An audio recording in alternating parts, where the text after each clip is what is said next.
Thank you, Governor. Thank you so much. Thank you so much. Take a seat, please. This is the greatest speech I've ever heard. And I think all the people here are the great fans, including me. And I see a real terminator of fears, of negative and passive. And I really admire. And I think a governor is the great combination of wisdom, courage, and muscles. I have a million of the questions. As a fan, I saw all the movies you made, but I always believe custom number one. So I've got 5 million questions from all the people on the internet. But before that, I still want to change my. Is it possible everybody can make the muscles? Because I've been trying for 20 years, I could not make any muscles. So is there any secret ways or anything that can help? Just this is my only small, tiny question. Well, 25 years ago, I wrote a book called The Modern Encyclopedia of Bodybuilding. And that book has every single exercise in there. So maybe through Alibaba, you should sell it on your website. That's great. Well, we'll put on the coverage, yeah. But the bottom line is, when it comes to training, as you know, I still training. I still train every day. And I think that everyone can get more muscular. Everyone can get fitter. Everyone can get better physically. It's just a matter of work and how much work you want to put in. I think that if you want to put in a half an hour a day of cardiovascular training your heart muscle and your cardiovascular system, and training with weights to build your muscles, I think that's enough in order to get in better shape. Of course, when I trained for the World Championships, I trained throughout the year for many, many years, 5 hours a day, and lifted 50 tons of weights a day. But that's what was necessary to be a champion. But that's not what you want. You just want to build your muscle a little bit to fill up that loose shirt a little bit. So I totally understand. Thank you, Governor. So I got 3 questions, pick up the 3 questions given by the internet, from the internet.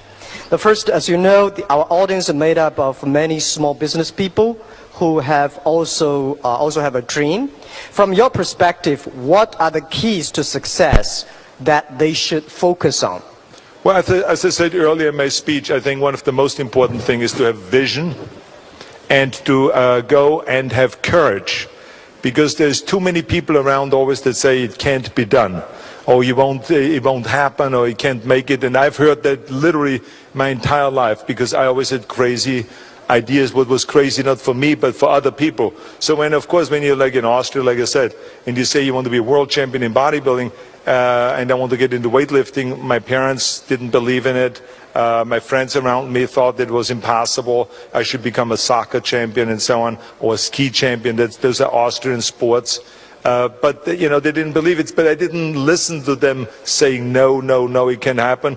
I had a very clear vision where I wanted to go, and it was just a matter of putting the work behind it and laying out of what is the plan to get me there, and not to listen to the naysayers, to be courageous and never be afraid to fail, which is another thing I mentioned in my speech. There's so many people that are afraid to fail, and even now in the work that I'm doing in government, many times, when they say we are going to go and create certain reforms, political reforms or budget reforms, people will say to me in the legislature, the politicians, look, no one has ever been able to do that.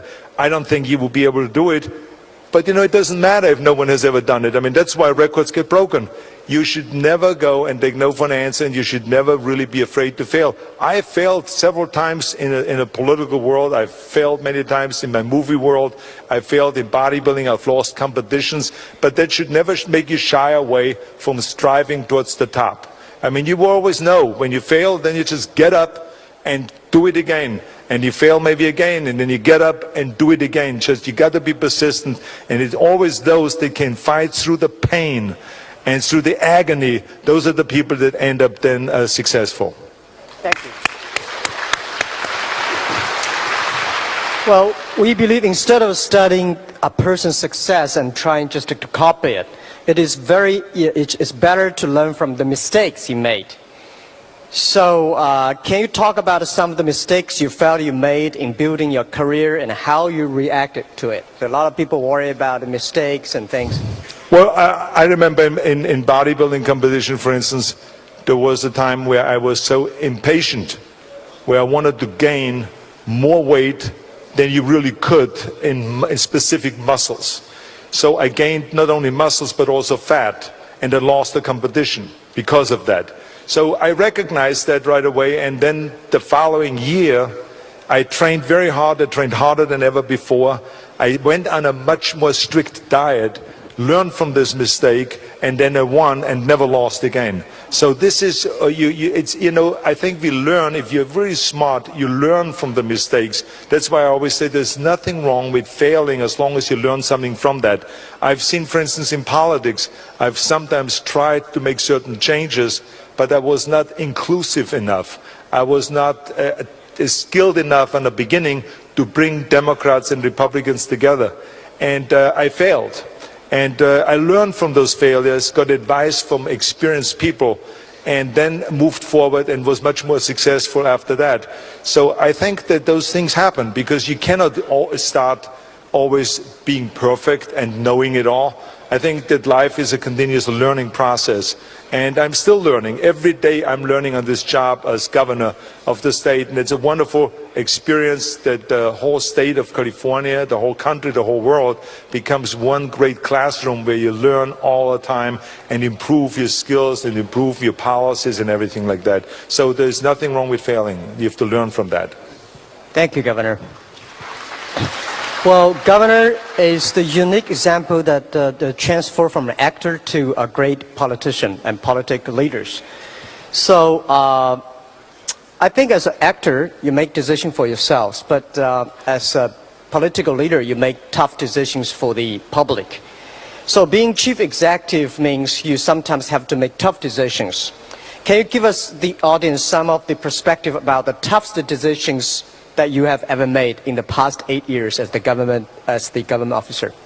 Well, I think there's many decisions that you make that are very tough. I mean, there's decisions like, for instance, when with capital punishment, we in California, the people have voted on that we have capital punishment so that certain people that create, or commit heinous crimes be put to death.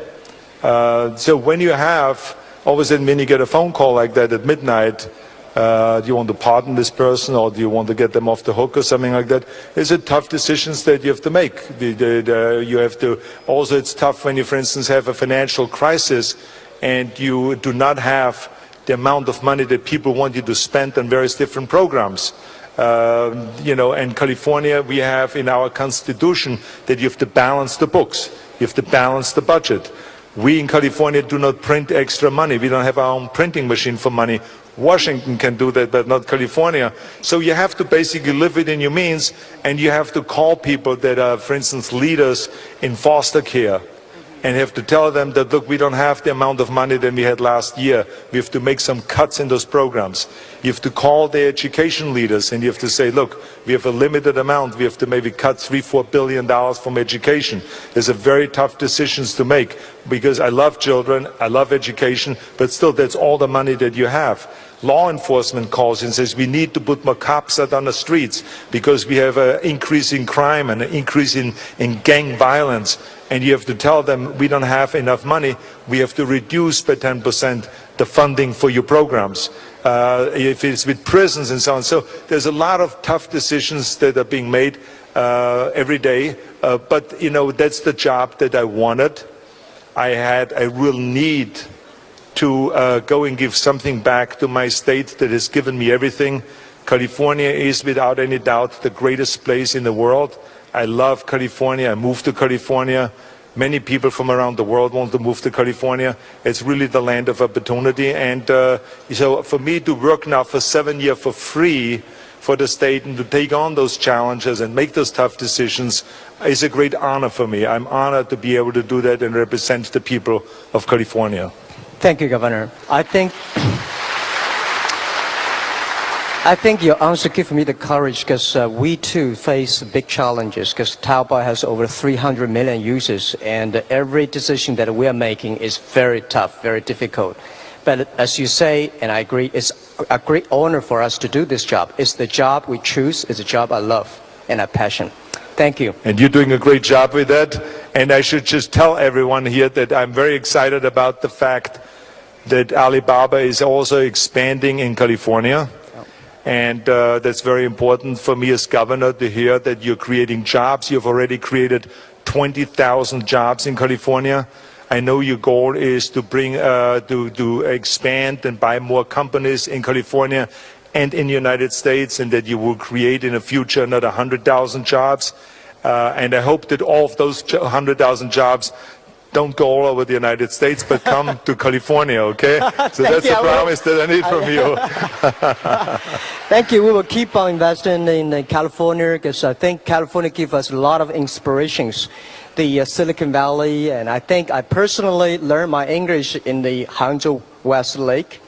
When I was a kid, I was walking around and showing a lot of foreign American visitors. I learned my English from them. I learned a lot of ideas from them. And I also get great ideas for internet from this California. And it is a great honor to do something, and we can, to help the California small, medium size. I think yesterday the ambassador, the U.S. ambassador to China, Mr. Huntsman said, let's make all the small, medium-sized companies in the world to be united. That's absolutely correct. I think it is great, and I think that you, as I said to you, that your concept is so terrific to bring companies together. As I said earlier, with the pencil, of how long it used to take to create the pencil, and how fast it goes today when someone has an idea to connect with with various different companies because of your company, because of Alibaba. So you have been a great visionary, and you have been a great leader. And I think you're a great job creator. When you think about that, you've created thousands and thousands of jobs, and millions, as a matter of fact, millions, as I've said. So that's really fantastic. You're doing not only great work for the company, but also great work for the country of China and also for the world. So congratulations, yes. Thank you, Governor. We'll keep on doing that. As you say, it's our honor. It's our honor. Well, I have a small, tiny question, and then we open 2 questions from the audience. The question on the internet is, do you shop online for Maria and your children? Yes, as a matter of fact, my children are actually much quicker on shopping online. Every night when I come home, they give me a whole list of new printouts from online. Look at these tennis shoes that I just saw that we can buy here. And look at these nice clothes. And Daddy, Mommy's birthday is on November 6th, remember? So here's a lineup of different purses that I saw online and that we can get and so on. So they're very good with that. And so, yes, we shop online and also going to shops. I enjoy still also the traditional way of going out to shops and go shopping. I enjoy that with the whole family, or sometimes with my daughters when we buy girl stuff, or sometimes with my sons when we buy boy stuff. So it's fun to do that. I enjoy that. Thank you. Thank you. Absolutely. Okay, we have got 2 questions from the audience. Anybody would like to have the first questions? 有没有大家问问题? Yeah. Okay, the girl. Hello, I'm Angela from Ningbo. So Jack Ma, nice to meet you. Thank you for the chance and for every year we can see you in Hangzhou. And also the governor, I'm your fans, the very big fans. So I think that today and for all the people, and the most people that coming here is for you. For you. That's right. Okay. And I go to California for some time because my sister is living in Los Angeles. It's a nice, beautiful place. And also I know you are a very big, famous actor in the world. But I don't know why you will give up to become actor and enter to the government to make the service for the California people. I think maybe you will fight in your mind, right? So can you give us a reason and tell us and why you do like that? And also at last, can I invite you to have a time, if you have time, maybe go to Ningbo. So I think maybe you know Ningbo also is a very nice and a very business city. Thank you for the question. Okay, thank you. Thank you. I think that I've answered that question somewhat already earlier. A lot of people have asked me that question. Why would I give up making all the money that I made, the millions of dollars in the movie business, and why would I subject myself to continuous, attacks when you are in a public life like that, and when you work as a politician? You always, every decision you make, 50% is against you and 50% is for you, unlike in the movie business. But the bottom line is, I felt like I have thought enough about myself throughout my whole life, and it was time to go and to think about we rather than me. And there is a change, that happens in your mind when you grow up, where you say, okay, what can I do for other people? And that's why I was so much involved as a national coach for Special Olympics and as an international coach in going around the world promoting Special Olympics. But my urge actually increased, that I wanted to give something back to my community and to my state. And so I just felt that when that recall election happened in 2003, that I should jump into the race. I felt that I could do a better job representing the people of California than what was done by politicians. And so I was kind of an outsider, and I won. And every single day when I go to work and to think about, the kind of work that I can do for the people of California, it makes me feel good, because like I said, so many people have done things for me to be successful. When you're successful, if it's in the movie business or bodybuilding or in business, it's not because just you're doing. There's many, many people that are helping you. And the California people and the American people have been extraordinary. And so this is why I had this urge of giving something back for a few years. And then maybe when I'm finished, by end of this year I'm finished, I maybe go back to the movie business. I maybe do something entirely different. I don't know exactly what I'm going to do next, but I can tell you it's going to be another fun chapter in my life. And Maybe I've come never to help Alibaba. Exactly, that's right. But I've never regretted a minute of doing this job. It's wonderful to do something where you don't make any money and just think about, like I said, about the people rather than thinking about yourself. Fantastic. Great.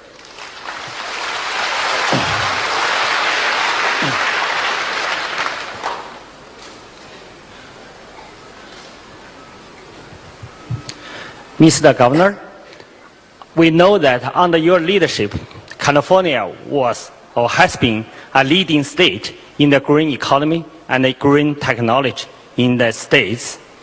So California has been the leading in the IT and also biotech. From today's situation, what do you think about the competitive advantage for your states?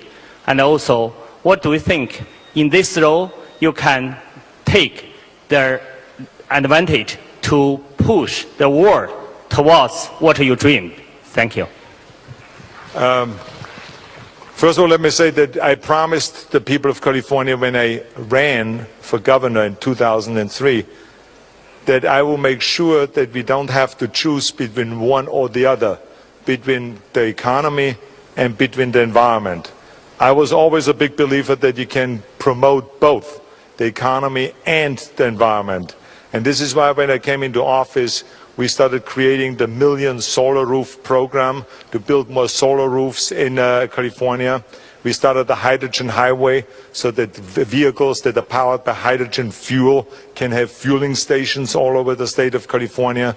We created the low carbon fuel standards to lower the intensity of the fuel and less output of greenhouse gases. We passed, for instance, AB 32, which is to reduce the greenhouse gases in California by 25% by the year 2020. We set renewable standards where our total energy, 33% of that has to come from renewable sources, from wind, from solar, geothermal, biomass, and so on and so forth. So there's all kinds of great environmental progress that has been made over the years in California. And because of that, California has truly become the leader in the United States and also in the world. And this is why we feel actually very close to China, because China is very aggressively moving forward with green technology. You've seen that the productions of green technology, of green goods is going up in China. The amount of billions and billions of dollars that are being put by the government into research and development for electric cars, for renewable energy and so on is going up and up. So it is really fantastic. And we have formed great partnerships between California solar companies and Chinese solar companies to work together and produce the solar panels for the whole world.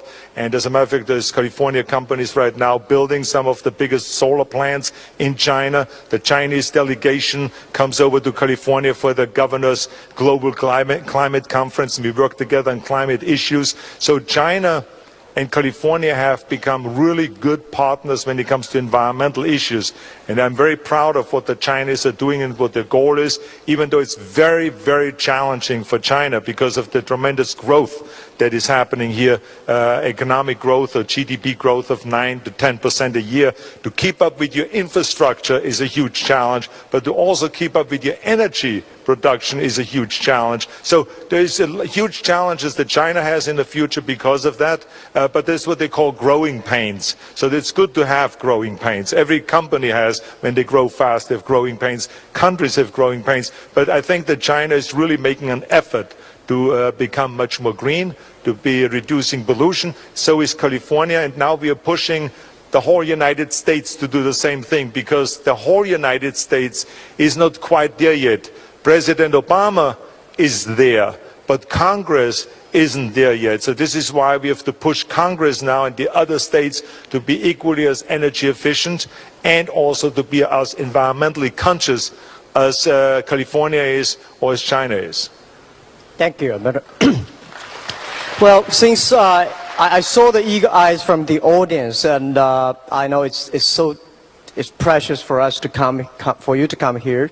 So we would probably we still got some minutes. We got one more question. Yes, please. Here, there's the.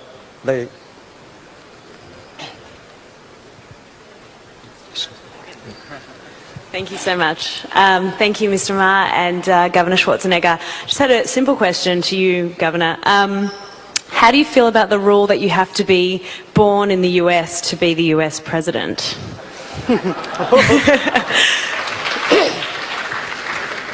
I hate it. Thank you.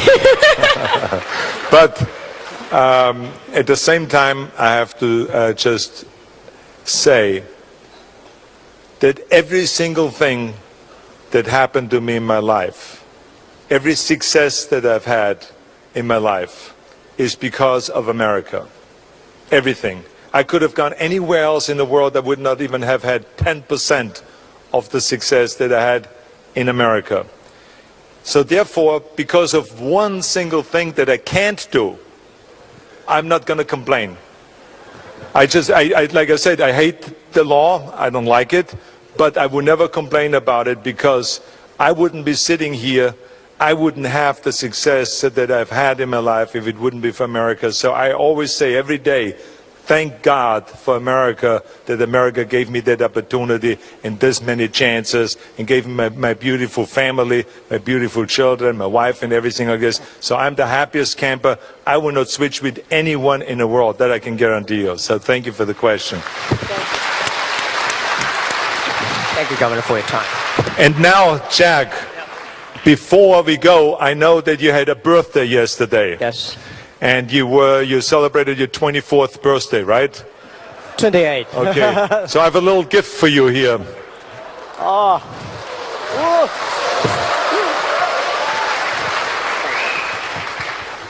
First of all, I want you to put on this. Okay.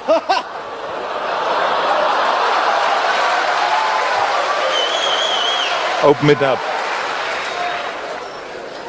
Open it up to the slipper. And now we have another little gift here. You have to excuse me, my friend here is a little slow today. He's a little inexperienced with getting things ready. Now, put this on.